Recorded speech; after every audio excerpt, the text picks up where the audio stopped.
चौथ की कथा है। एक शहर में देवरानी जेठानी रहती थी। जेठानी अमीर थी और देवरानी गरीब थी। देवरानी गणेश जी की भक्त थी।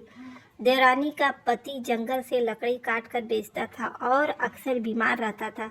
देवरानी जेठानी के घर का सारा काम करती थी और बदले में जेठानी बचा हुआ खाना, पुराने कपड़े आदि उसको दे देती थी। इसी से देवरानी का परिवार चल रहा था। माघ महीने में देवरानी ने तिल चौथ का व्रत किया। 5 आने का तिल व गुड़ लाकर तिलकुट बनाया। पूजा करके तिल चौथ की कथा, तिल चौथ की कहानी सुनी और तिलकुट्टा छीके में रख दिया और सोचा कि चांद उगने पर पहले तिलकुट और उसके बाद ही कुछ खाएंगी। कथा सुनकर वह जेठानी के यहाँ चली गई।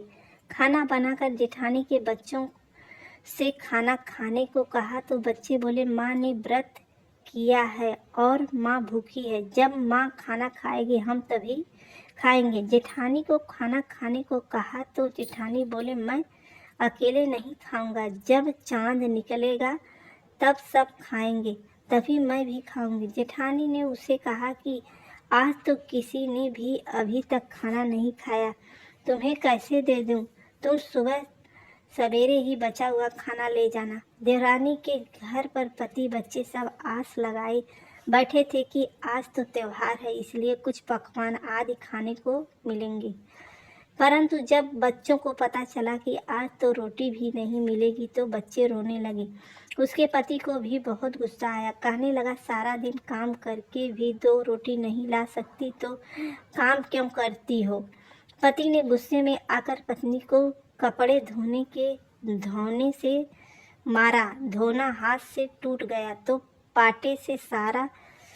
वह बेचारी गणेश जी को याद करती हुई रोते रोते पानी पीकर सो गई।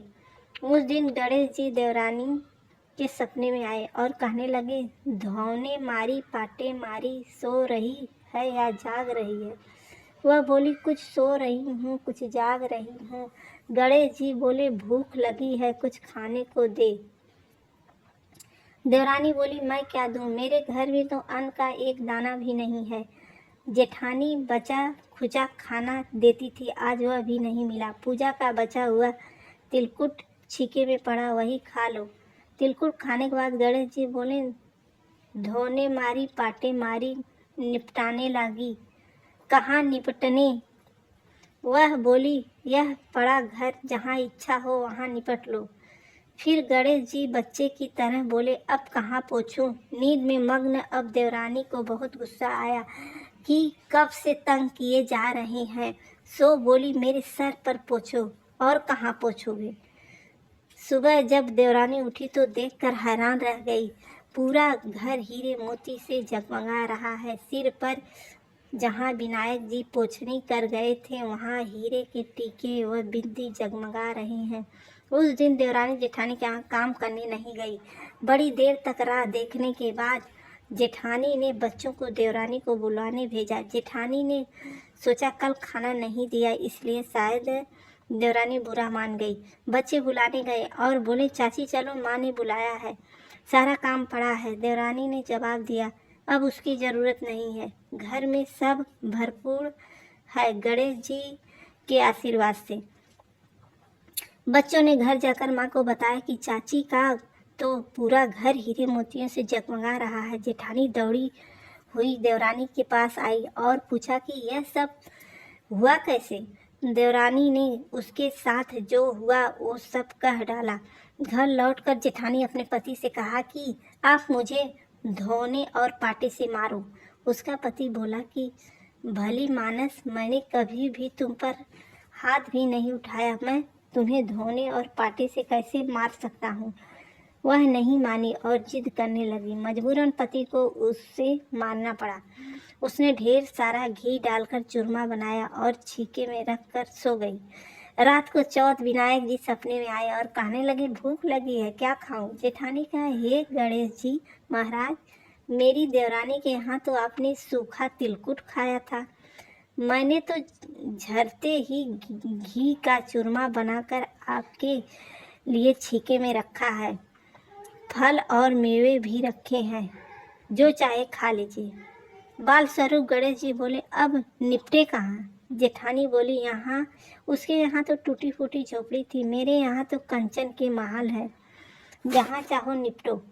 फिर गणेश जी ने पूछा, अब पोछूं कहाँ? जेठानी बोली, मेरे ललाट पर मेरी बड़ी सी बिंदी लगाकर पोछ लो।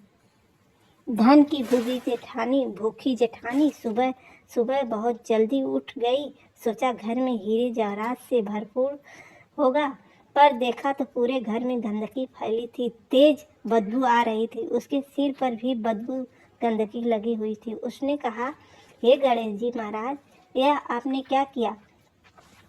मुझसे रूठे और देवरानी पर टूटे। जेठानी ने घर और की सफाई की बहुत कोशिश की, परंतु गंदगी और ज़्यादा फैलती गई। जेठानी के पति को मालूम चला तो वो बहुत गुस्सा हुआ और बोला, तेरे पास इतना सब कुछ था, फिर भी तेरा मन नहीं भरा? परेशान होकर चौथ के गणेश जी से मदद की विनती करने लगी। गणेश जी ने कहा, देवरानी से जलन के कारण तूने जो किया था वह इसी का फल है। अब तू अपने धन में से आधा उसे देगी, तभी यह साफ होगा।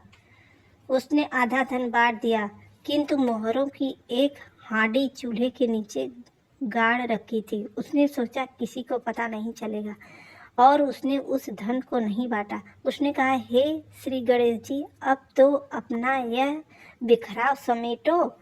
वे बोले, पहले चूल्हे के नीचे गाड़ी हुई मोहरों की हांडी सही ताक में रखी, 2 सुई के भी 2 हिस्से कर। इस प्रकार